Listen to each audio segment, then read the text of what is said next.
नमस्कार, आप देख रहे हैं नेक्स्ट 9 न्यूज़। मैं तुषार आपके साथ। 2023 के अंत में हमारे देश के तमाम 5 राज्यों में विधानसभा चुनाव होने हैं, जिसमें से राजस्थान भी एक राज्य है। आपको बता दें कि एक के बाद एक यहाँ पर सभी पार्टियाँ जो है वो चुनावी रैलियाँ करती नजर आ रही हैं। आपको बता दें कि इस समय राजस्थान में कांग्रेस की सरकार है और गहलोत वहाँ पर मुख्यमंत्री है।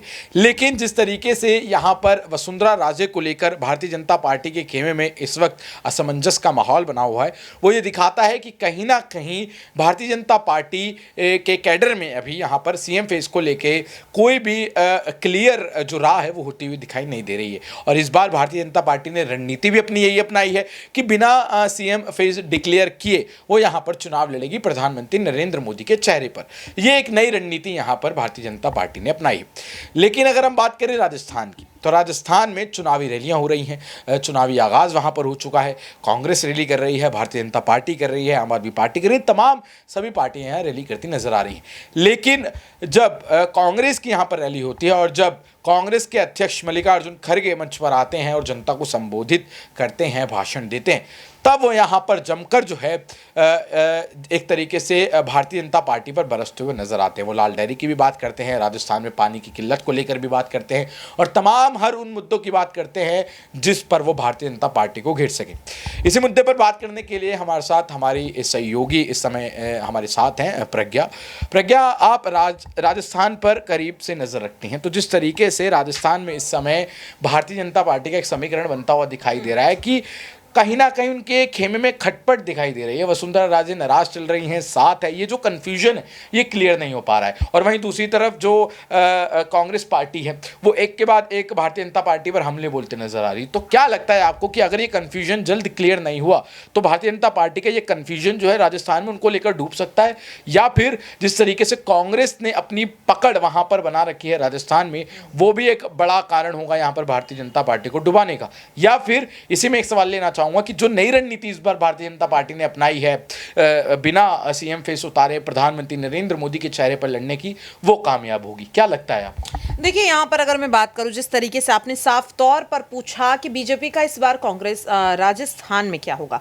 तो देखिए यहाँ पर मैं बता दूं कि सर्वे रिपोर्ट्स भले ही इस बात की ओर इशारा कर रहे हूं कि भारतीय जनता पार्टी की जीत यहाँ पर लगभग तय है, एक यहाँ पर पैटर्न चला रहा है। लेकिन यहाँ पर अगर बात करें जिस तरीके से बीजेपी इस वक्त अंतरकलह का सामना कर रही है, आपने अभी हाल ही में भी देखा कि जोटवाड़ा विधानसभा सीट को लेकर किस तरीके से बीजेपी प्रत्याशी एक दूसरे के खिलाफ मोर्चा खोल रहे हैं और इसका फायदा जाहिर तौर पर कांग्रेस उठाएगी और इसका फायदा कल मल्लिकार्जुन खड़गे ने भी उठाया। वसुंधरा राजे सिंधिया को जिस तरीके से बैकफुट पर किया जा रहा है, दूसरी लिस्ट जारी होने वाली है, लेकिन अभी तक यह फैसला नहीं लिया गया कि वसुंधरा राजे सिंधिया को किस सीट से उतारा जाना है।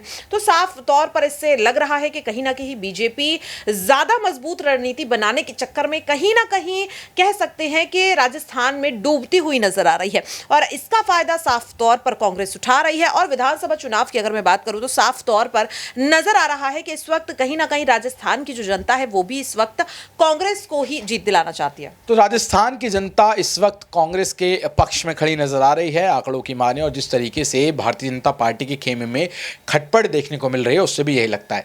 लेकिन कांग्रेस के जो अध्यक्ष हैं मल्लिकार्जुन खड़गे, जब वो राजस्थान में चुनावी रैली करने आते हैं, मंच पर खड़े होते हैं, तो किस तरीके से वो यहाँ पर एक के बाद एक भारतीय जनता पार्टी पर वार करते चले जाते हैं, सुनिए जरा।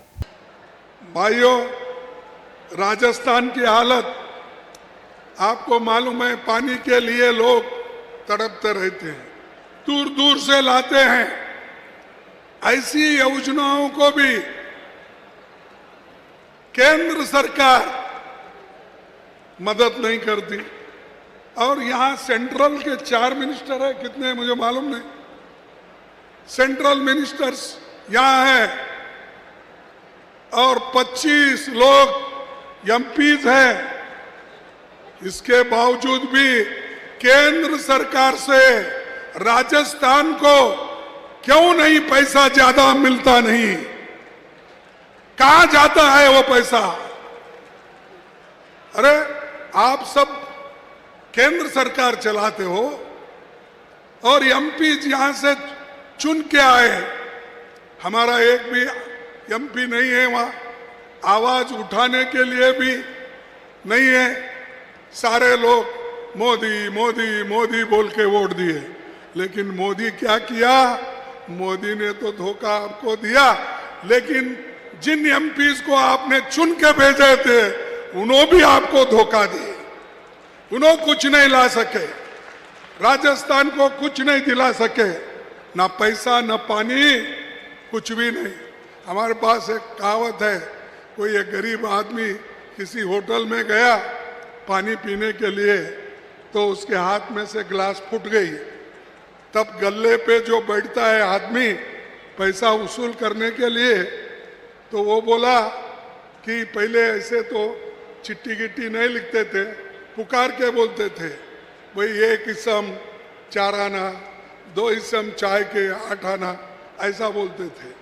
अब तो चिट्ठियाँ वो ये मिलती। लेकिन एक गरीब आदमी पानी पीने के लिए जब गया, उसके हाथ से गिलास फिसल गई और फूट गई। तब वो पाप बेचारा डर के वो जा रहा था, तब वो जिस गले पे एक आदमी बैठा था मैनेजर, उसने बोला न खाया न पिया, गिलास फोड़ा 12 आने का। तो पाप बेचारा पानी भी नहीं पिया, कुछ भी नहीं, लेकिन गिलास फूटा, वो 12 ने उसको देना पड़ा, क्योंकि पैसे नहीं थे बोल के वो पानी पीने गया था। वैसा यहां पर गरीबों के लिए हम नहर बना देना चाहते हैं, पैसे नहीं। हम गरीबों को पीने के पानी की व्यवस्था करना चाहते हैं, पैसे नहीं। और यहाँ के जितने भी एमपीज हैं वो भी चुप बैठते हैं। मैं किसी का नाम नहीं लेना चाहता हूं, क्योंकि काम अगर करते हैं उनको हम कहेंगे भाई ठीक है, आपकी नुमाइंदगी अच्छी कर रहा है। तो आपकी नुमाइंदगी अगर अच्छी नहीं करता है तो उसको क्या करना चाहिए? जो आगे इलेक्शन आने वाला है उसको सबक सिखाना चाहिए। भाइयों, राजस्थान में सरकार गिराने की कोशिश बहुत हो गई कि उनको सहन नहीं हो रहा था। केंद्र सरकार हमेशा ये कोशिश करते रही, जहां पर उसकी मेजॉरिटी नहीं वहां सरकार गिराओ फिर बीजेपी को लाओ, वैसा यहां कर रहे थे। लेकिन यहाँ के एमएलए, यहाँ के लोग, यहाँ के लीडर्स, मुख्यमंत्री सब मिलके गिरती हुई सरकार को बचाए और आज सब ये स्कीम्स आ रहे हैं। ये स्कीम आए इसीलिए कि सरकार बच गई। अगर जाती तो फिर उनके हाथ में जाता, कुछ नहीं होता। कर्नाटक में सरकार उन्होंने पहले गिराया, गोवा में गिराया, मणिपुर में गिराया, उत्तराखंड में गिराया, हर जगह सरकार, महाराष्ट्र में गिराया, हर जगह उनका काम। हम तो चुन के नहीं आते, जो चुन के आते उनको ही लेकर खरीद के अपनी सरकार बनाना, ये उनकी आदत है। तो इसीलिए आप मजबूत लोग हो, लड़ाकू लोग हो, आपने सरकार को बचाया, इसीलिए आज पूरे कार्यक्रम आपको मिल रहे हैं। चाहे वो गैस का हो, चाहे वो पानी का हो, चाहे वो खेती का हो, चाहे किसानों का हो, सब समस्याएं आज हल हो रहे हैं। भाइयों, मोदी जी आके एक भाषण किए थे यहाँ पर। उन्होंने क्या कहा था कि भाई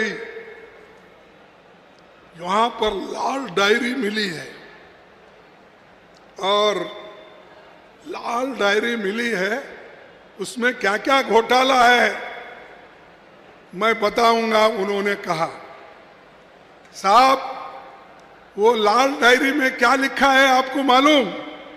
लाल डायरी में लिखा है कि आने वाले चुनाव में कांग्रेस पार्टी राजस्थान में अपनी सरकार बनाएगी। तो देखा आपने किस तरीके से दर्शकों यहाँ पर भारतीय जनता पार्टी को यहाँ पर बुरी तरह लताड़ते हुए नजर आए मल्लिकार्जुन खड़गे। जब प्रधानमंत्री नरेंद्र मोदी राजस्थान के दौरे पर आए थे, उन्होंने चुनावी भाषण दिया था, तब उन्होंने कहा था कि मैं यहाँ की सरकार को 0 नंबर देता हूँ। और उसी बात को लेकर यहाँ पर एक के बाद एक पलटवार करते हुए दिखाई दिए हमें मल्लिकार्जुन खड़गे। लेकिन दर्शकों, आप इस बारे में क्या सोचते हैं? राजस्थान में जिस तरीके का इस समय राजनीतिक जो वातावरण बना हुआ है, उस पर आपकी क्या राय है? हमें नीचे कमेंट सेक्शन में ज़रूर बताएं और देखते रहें नेक्स्ट 9 न्यूज़। आज के इस डिबेट में मैं इतना ही। धन्यवाद।